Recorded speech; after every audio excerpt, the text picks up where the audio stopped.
الحمد لله نحمده ونستعينه ونستغفره. أعوذ بالله من الشيطان الرجيم. بسم الله الرحمن الرحيم. قل هو الله أحد الله الصمد لم يلد ولم يولد ولم يكن له كفوا أحد. السلام علیکم ورحمۃ اللہ وبرکاتہ. اسلام سے پہلے یمن میں ایک بڑی مشہور قوم تھی، قوم سبا. ان کی حکومت بہت پرانی اور مضبوط تھی. ان کا پایا تخت کبھی سواح تھا، کبھی مرب اور کبھی ظراف. آج بھی ان کی زمانے کی کھنڈر صفا سے تقریباً 60 میل مشرق میں موجود ہے. ایک دور ایسا آیا جب سبا پر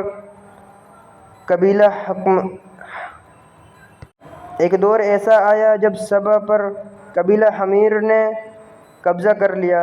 انہوں نے مارب چھوڑ کر ریدان کو اپنا پایا تخت بنا لیا. بعد میں ریدان کا نام بدل کر ظفر رکھ دیا. اسی زمانے سے قوم سبا کا زوال شروع ہوا گیا. قوم سبا کیوں تباہ ہونے لگی؟ ان کی تباہ ہونے کی 3 بڑی وجہ تھی. شمالی حجاز کا قبیلہ طاقتور ہو اور سبا کو ان کی کوئی نوآبادیوں سے نکال دیا. دوسری وجہ، رومیوں نے مصر، شام اور شمالی حجاز پر قبضہ کیا اور سبا کی تجارت کے سمندری راستے بند کر دیے، جس سے ان کی معیشت تباہ ہونے لگی. تیسری وجہ، یمن کے قحطانی قبائل آپس میں لڑ پڑے. ان کے خانہ جنگوں نے پورا ملک توڑ دیا.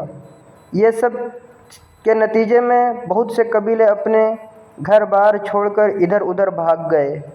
قوم سبا کے زوال کے بعد یمن میں بغاوتیں، خانہ جنگیاں، تختیہ الٹ پلٹ کی سازشیں اور بیرونی طاقتوں کی مداخلت مسلسل چلتے رہی، حتیٰ کہ ایک وقت ایسا آیا جب یمن مکمل طور پر غیر ملکیوں کے قبضے میں چلا گیا. ایک دور میں رومیوں نے عدن میں فوجی قبضہ کیا. ایک دور میں عدن میں فوجی قبضہ کیا. ان کی مدد سے حبشی ایکسیمو فوج یمن پر غالب آ گئی اور سالوں سال حکومت کرتی رہی. اس دوران یمن کے مشہور باندھ سدا مارب ٹوٹ گیا. یہ باندھ ٹوٹنے کے بعد ٹوٹ گیا. یہ بہت بڑا حادثہ تھا. یہاں وہ سیلاب ہے جسے قرآن میں ذکر کیا. یہ سیلاب اتنا بہا کن تھا کہ اس کا جو قرآن میں ذکر آیا ہے سورہ سبا میں، یہ سیلاب اتنا تباہ کن تھا کہ بستیاں ویران ہو گئی، باغات ختم ہو گئے، بڑے بڑے قبیلہ بکھر گئے، یمن کے پورے تہذیب ہل گئے. پھر یمن میں ایک یمنی یہودی بادشاہ ذونواس آیا. اس نے ناجران کے عیسائیوں کو زور و زبردستی کہا، عیسائیت چھوڑ دو. جب وہ نہ مانے، زمین میں لمبی لمبی خندقیں، گڈھے کیے، کھودنے ان کے بعد اس میں آگ لگائی اور بڑے ہزاروں کی تعداد میں عیسائیوں کو ان آگ کے گڈھے میں جلا کر مار دیا. قرآن مجید سورہ بروج میں اس واقعہ کی طرف اشارہ ہے.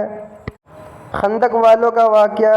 اس ظلم کے بعد رومی اور حبشی بہت مشتعل ہوئے اور اسی بہانے یمن پر حملہ کر دیا.